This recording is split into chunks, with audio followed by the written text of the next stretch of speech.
let's see, this table. You guys walk us through creation here. What's some stuff about it? They had Adam. Oh, that's really cool. And it was No, this is for Caleb.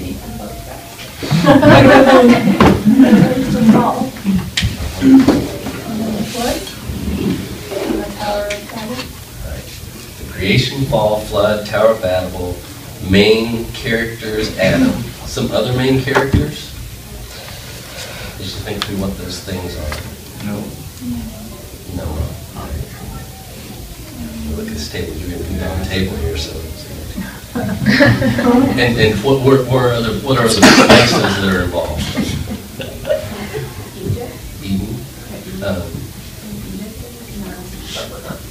Eden. Egypt isn't going to be till later. So they went from Or the Chaldeans. Okay, so how about this the patriarch era? What this table can walk us through the next era? And the Abraham and the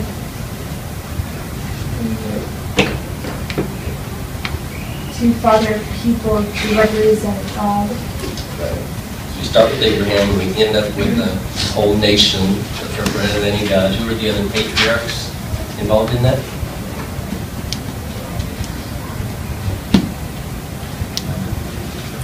Jacob and Esau. Jacob and Esau were brothers, but only one of them is right. Jacob was the patriarch.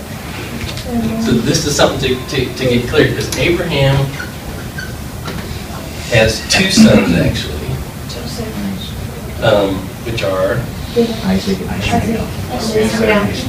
Isaac and Ishmael. But we say, the patriarchy goes through Isaac, because Isaac is the child of the promise. Ishmael is the child that was had with Abraham's handmaiden. And so Isaac has two sons. Jacob and Esau. Jacob and Esau. So this is what we're trying to do when you're not really thinking about what's happening. If you're not getting a good picture of what the history is, then you've got like Jacob and Esau are in your head. But you might think that this is Esau and this is Jacob, and you want to get who's who kind of clear. And so Jacob is the child of the blessing. This is where Esau should have been the firstborn, and Jacob takes away the blessing from him. So the promise goes through here, which is really wild, that God incorporates into things. Jacob, who we'll do another thing about that. Then Jacob's name is changed to what? Israel. Israel, which means what? The one who wrestled with God.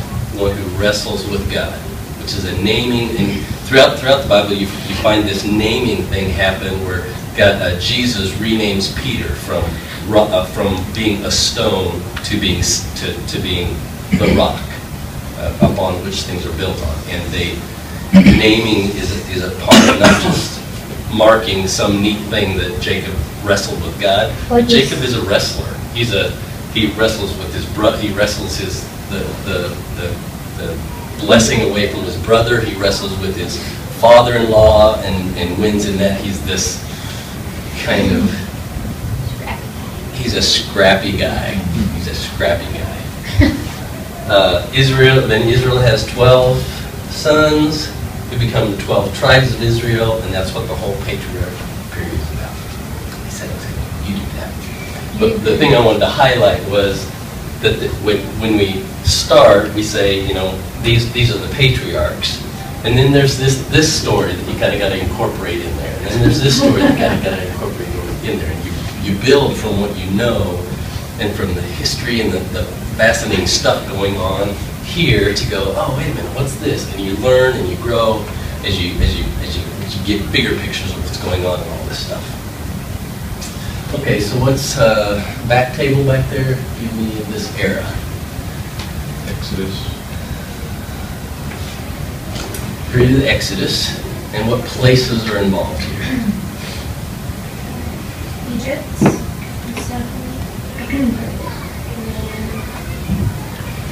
around the promised land. I don't know the name of it, but you kind of try to go into the promised land, but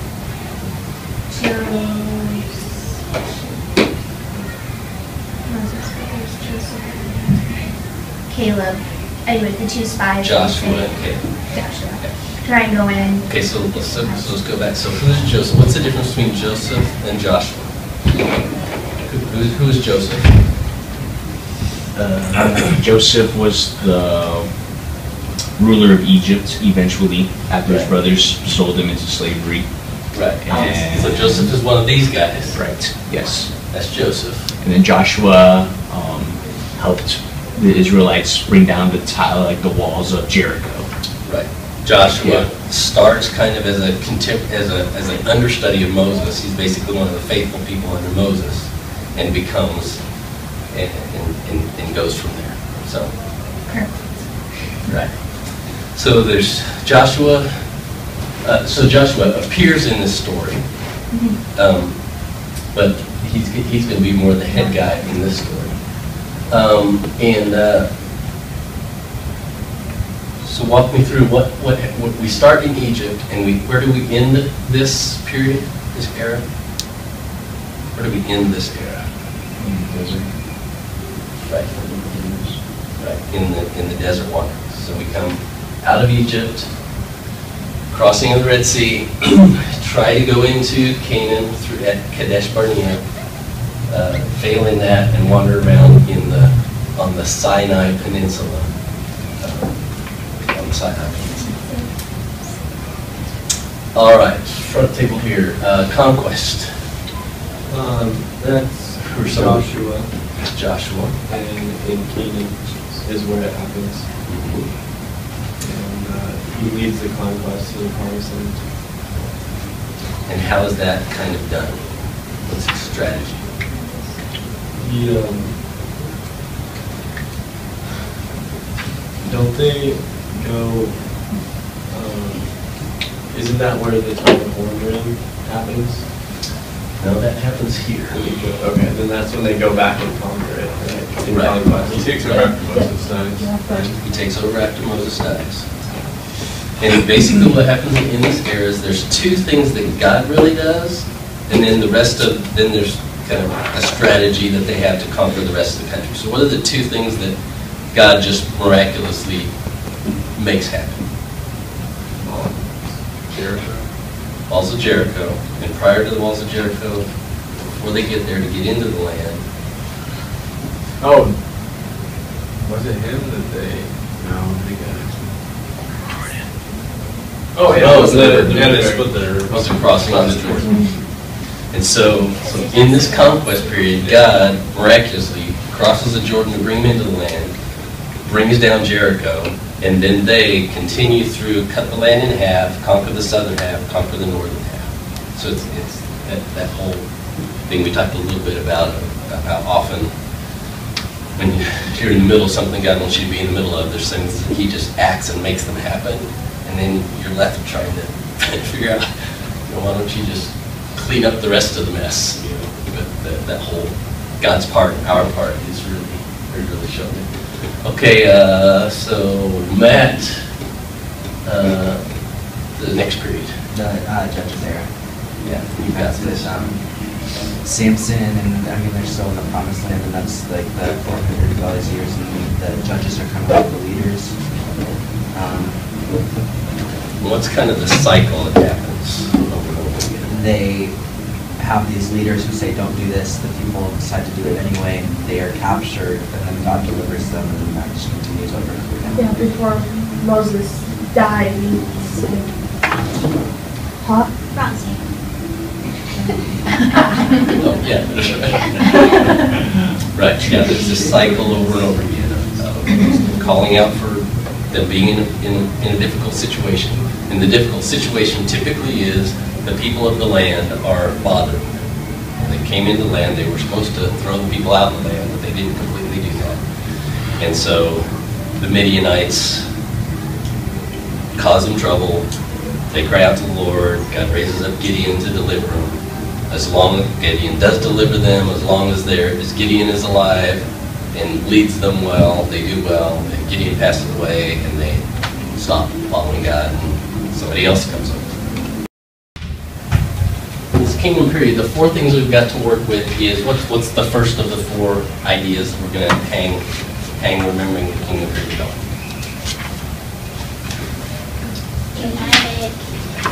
United.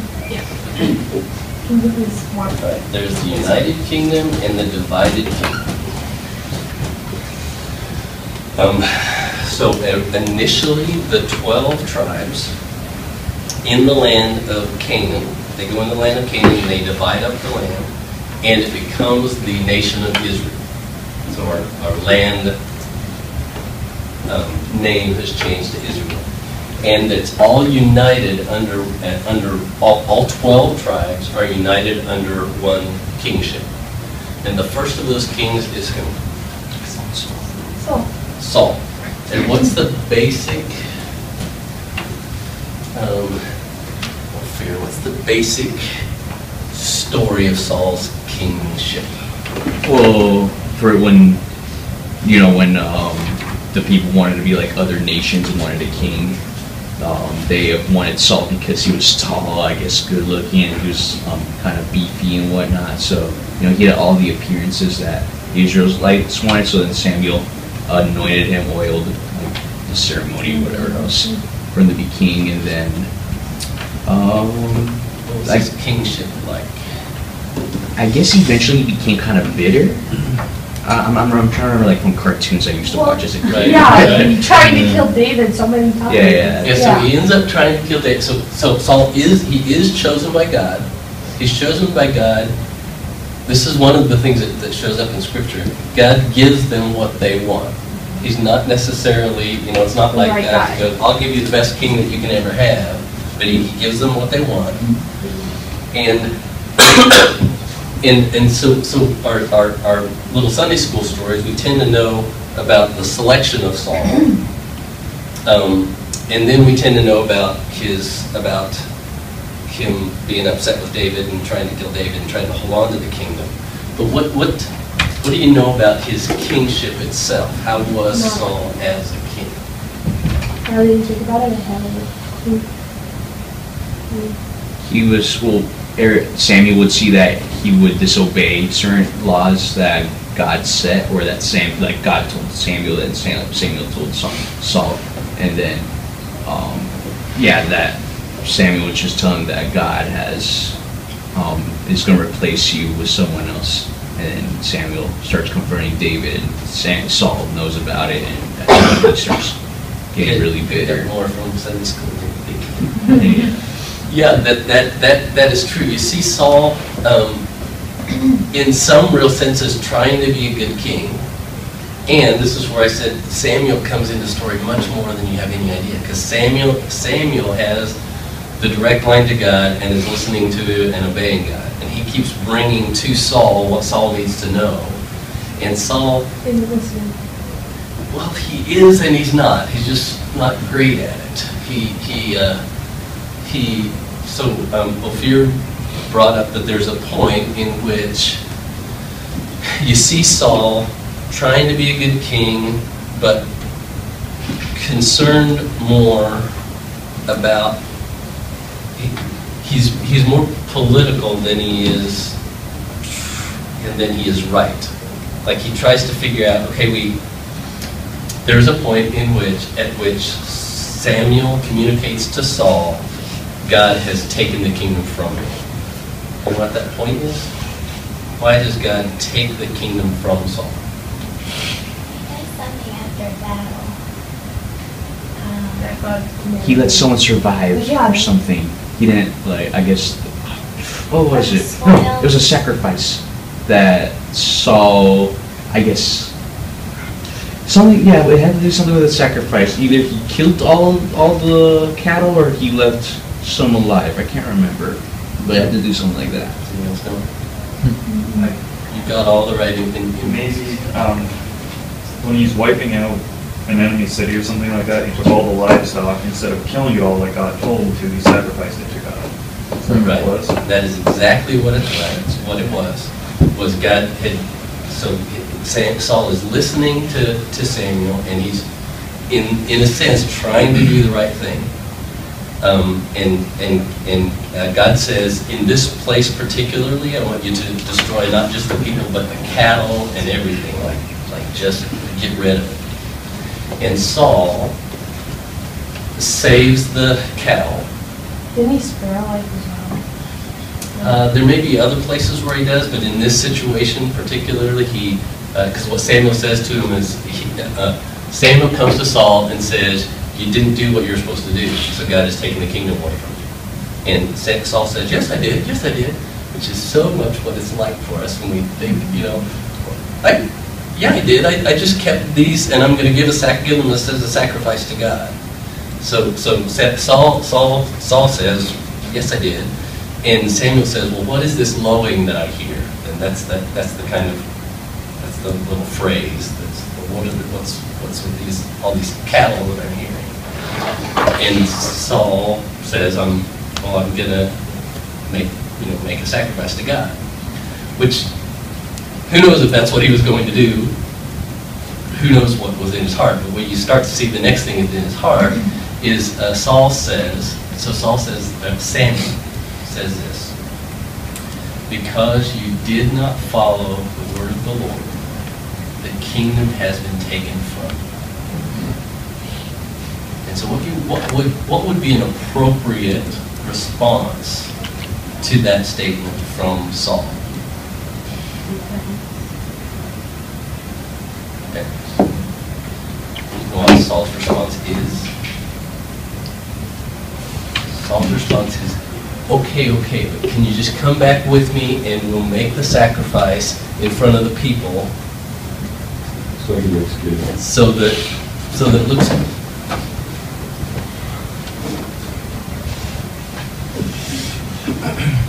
So he didn't have the right attitude in his heart. It was about him. Yeah, not God. It was more about him than about. That's what you see when you look at Saul. When you read his story, he is basically trying to do the right thing. But when you're the king of Israel and responsible for the nation, responsible for God's glory among that nation, you can't just, it doesn't work that way. Okay, so now try to wrap your mind around this just a little bit. Because this is where you get God, when you start to get into these stories and really see what is really happening and how God is dealing with people, God took the kingdom away from Saul because he didn't slaughter a bunch of animals that he was supposed to slaughter. Who's the second king of the United Kingdom? David. Saul is removed, and David. There's a big story here about how that all happens. So David, also as king, is in a place where a prophet, Nathaniel, comes to him and confronts him about his evil. Okay, so what Saul did is not listen.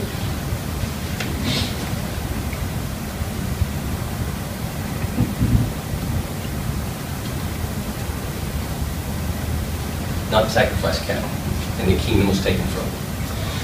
What did David do? He did adultery and murder. Okay, so walk me through the story. David, the thing that we do see in our little Sunday school story. Okay, well, David and Bathsheba's story. Samuel confronts Jesse, David's dad, and he goes through all of Jesse's sons, and he eventually comes up with, sees David and anoints him, and then, David kills Goliath later on as there was a war with the Philistines, and then he wins, and I think Saul notices him or something, or I don't know, he noticed him before the whole slaying Goliath, and then I guess Saul was, as a reward, was going to give his daughter to David and stuff, and then David killed 1,000 Philistines by himself, and then Saul attempted to kill him like 3 times or something. Right.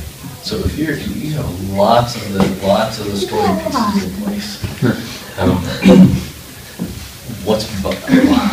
Yeah, you have lots of the story pieces in place. If you heard what he said, God anoints David as king, but then he doesn't step in as king.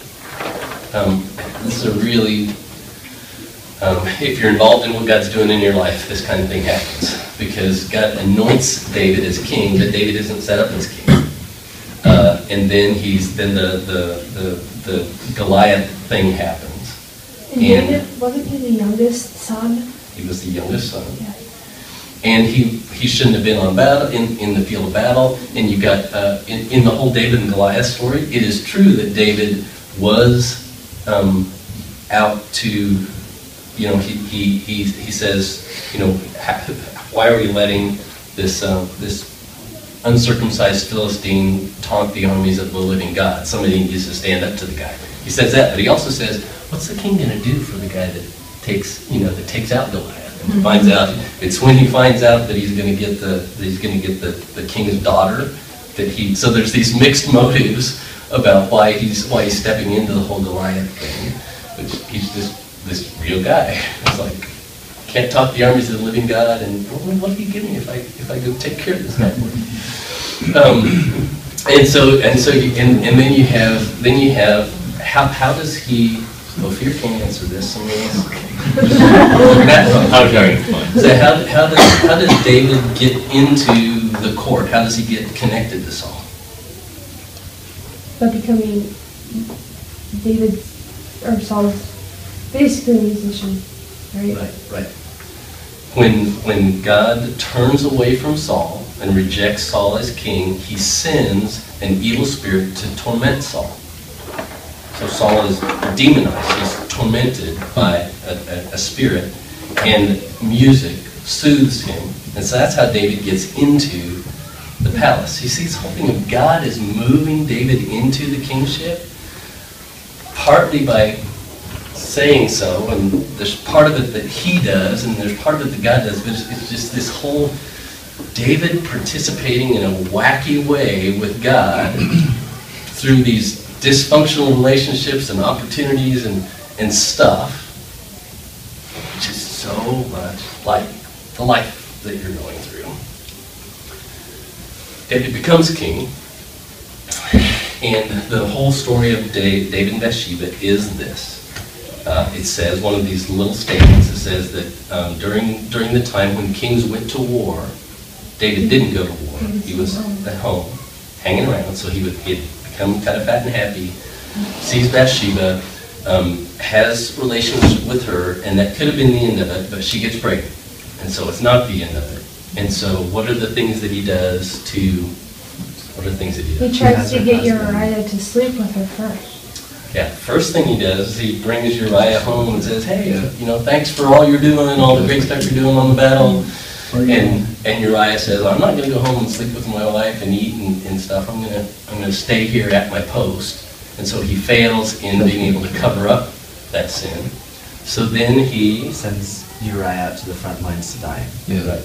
He contacts the guy in charge of battle and says, hey, Uriah, put him on the front and then back off. And so he murders Uriah. Okay. And Nathan the prophet comes to him and comes to David and tells him a little story about a poor man who has a sheep, and the rich man, and the poor man loves the sheep, and it's the only thing he has. The rich man takes and kills and eats his sheep, and even though he has thousands of them. And then Nathan says to David, you are that man.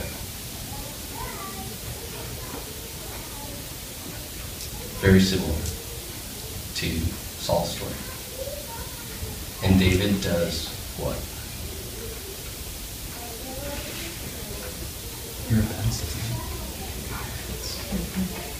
See, the difference between him and Saul wouldn't repent.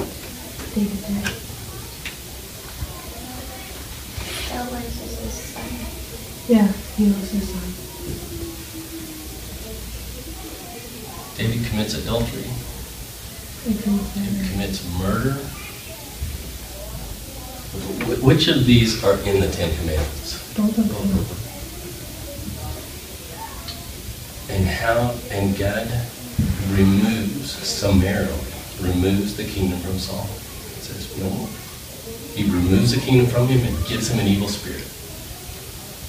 And David, who does in our mind, in our judgment, who is the worst? Saul.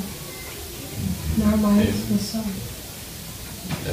In most of our minds, it would be David. He killed the guy, he took all that sort of stuff. And David does experience the result of his sin. It's his son, Absalom, tries to kill him, runs him out of the kingdom. Like there's all of this stuff that David does experience. But God continues to entrust the kingdom to David. This is the kind of thing that you start to see when, like, we know that God is holiness. That Saul, there's two things going on here. We in our mind, or I in my mind, I won't speak for you. I in my mind think Saul did less of a worse thing. But in God's economy, that the king of the nation would mess with his glory is a greater offense than the killing and taking of someone else's wife. Like in my economy, it doesn't work that way, but that's the way it really is. So the offense is greater in this one than in this one. And the response is different. But both the offenses and the responses are different. And somehow that means something to me. That means something to me. My responsibility with my kids, my responsibility with my ministry, that means something to me. It ought to mean something to me. It's something that if you just know the little Sunday school story, you don't wrestle with who is this God and how does he deal with people?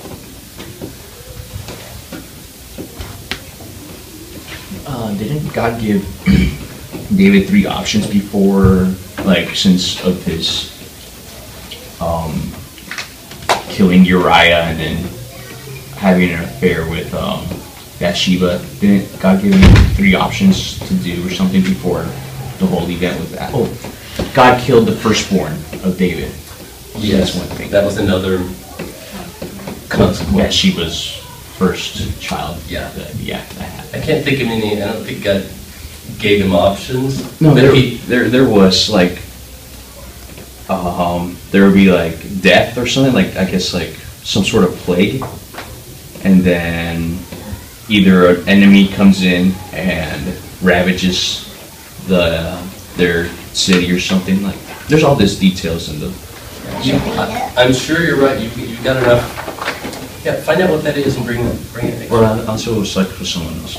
Yeah, it might have been someone else. I'm sure not connecting with it, but I wouldn't want. I'm sure you're on to something. I don't know if this is correct, but the way I've always reconciled these stories in my head is that God sees all sin as the same, where we put degrees on it of what's bad and what's not, but his discipline of both of them had to do with their hearts, which only he knows. So that's how I see it, and the application then to our lives is so similar. It's the heart. David realized he did something wrong. Saul was trying to say, I haven't done anything wrong, I'm going to do this, I'm going to do this, and he doesn't do it. And even when he did realize what he did wrong, he was trying to get by with it. Still look good in front of people. So there's some really, really amazing things to figure out there. Then who's the third king in of the United Kingdom? Solomon. And what we tend to know about him is his wisdom. I'm going to skip over Solomon a little bit, but there is a lot in Solomon's life and his wisdom and his folly as well as wisdom. But there's a lot there. But those are the only 3 kings of the United Kingdom. And it's when Solomon dies that he has 2 sons Jeroboam and Rehoboam. That's what I was gonna name Cody. Yeah. Rehoboam. You're lucky there, Cody. That split the kingdom. It's a civil war, and they divide that kingdom into the divided kingdom, which, you know, so if this is a nation of Israel, and there were some of the tribes didn't want to go into the land. They were happy where they were outside of the land, and so they stayed there. It divided the kingdom kind of into two kingdoms. The northern kingdom, and so this is what is alphabetical. This is the way I remember it. It's the northern kingdom and the southern kingdom, and comes before S. The northern kingdom is made of 10 tribes, and the southern kingdom is 2 tribes. That's not alphabetical. But the northern kingdom retains the name of Israel because it's the, you know, 10 of the 12 tribes, so they continue to be called Israel. Southern kingdom is called Judah. The northern kingdom was organized under Jeroboam, southern kingdom under Rehoboam. And then after years, the northern kingdom becomes conquered by Assyria, and the southern kingdom becomes conquered by Babylon. So you don't have to remember that all to be able to go north, but you can always go north, south, Israel, Judah, Jeroboam, Rehoboam, Assyria, Babylon. And then the northern kingdom is conquered before the southern kingdom is conquered. It just kind of gives you a grid that you can easily recreate a little. And so the characteristics of the northern kingdom are what? Actually, let me ask this. Where is Jerusalem? The southern kingdom. Right. And where is Samaria? And what does Samaria become?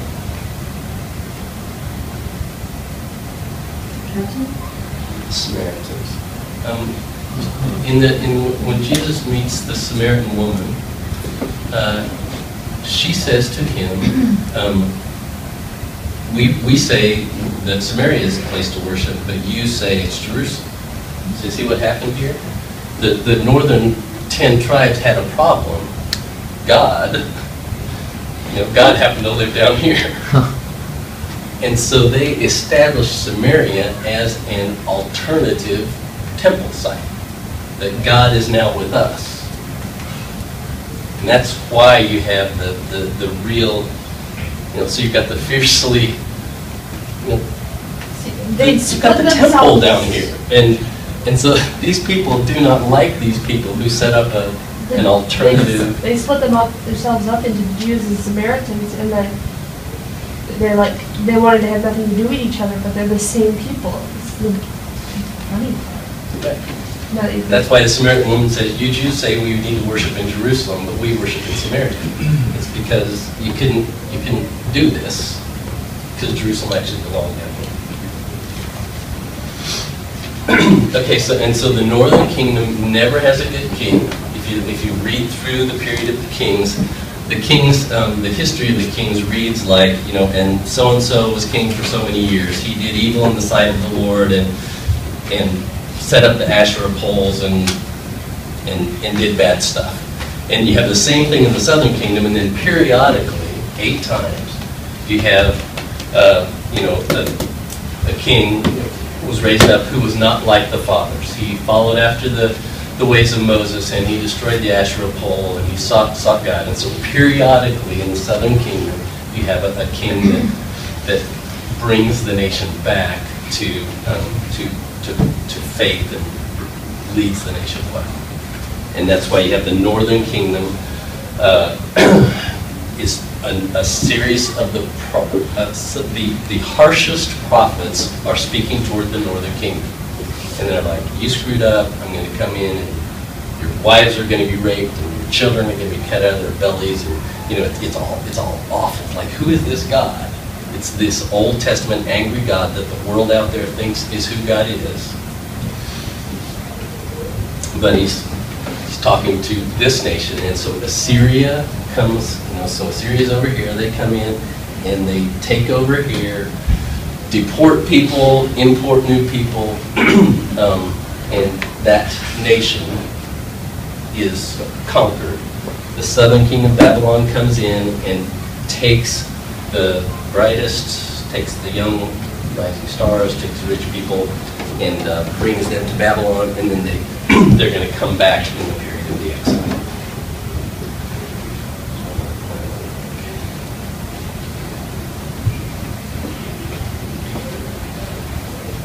Oh, and how many years are between when Assyria takes over northern and Babylon takes over southern? How many years? Yeah. It's over 100 and under 200. It's like 150. But you think about how long the U.S. has been. That's a long. It's a couple of generations, and in that couple of generation time, what happens is Assyria. Back then it was probably a lot more generations than it is now. What? Back then it was probably more generations than it is now. But Assyria was a big fish over here that was a big power. But then Babylon was a bigger fish that came and ate up Assyria. And so I like the fish. Thank you. Well, you just wait till you see Persia. Because so Assyria is this group of people over here, and when Assyria was in power, they come over and take over the northern kingdom. Then 100 or so years pass, and Babylon becomes in power over here. Babylon takes over Assyria and comes in and takes the southern kingdom. And then Sharps takes over. Persia is a greater area over there, but it's the same group, the same people. Is Persia? Cyrus, king of Persia, is the one who allows the people to come back to settle in the next era.